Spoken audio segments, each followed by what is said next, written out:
Hi guys! It's me again. It's Flor. Welcome back to my vlog!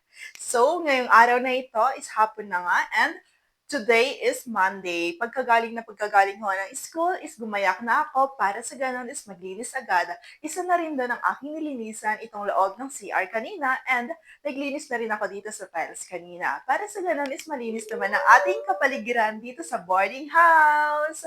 And nanatnan ko nga kanina itong aking kapatid na nagluluto. Ano kaya ang kanyang niluluto? Tara, samahan niyo ako para tignan kung ano kaya ang kanyang niluluto.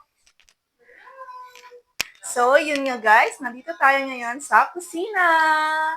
Ito nga pala yung aking kapatid. Siya yung nagluluto. And may mga prutas tayo dito guys. Orange. And alam niyo ba na ang gulay ay isang mga health benefits na maraming nakitutulong sa ating katawan? So, we are here in kitchen. Titignan natin kung ano ang niluluto ng aking kapatid para sa aming ulam mamaya.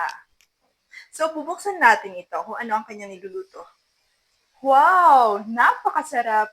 Napakabango! Mukhang mauubos ko ito mamaya. Ano daw? And niluluto niya guys is yung karne na mayroong halong potato. And yan. Adobong karne siya guys. Gusto niyong tignan? Wait lang, isuzoom in ko ha. Bubuksan natin.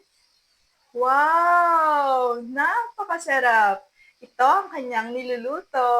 Diba? Kumukulo na siya. And for 8 to 10 minutes is maluluto na and kakain na tayo.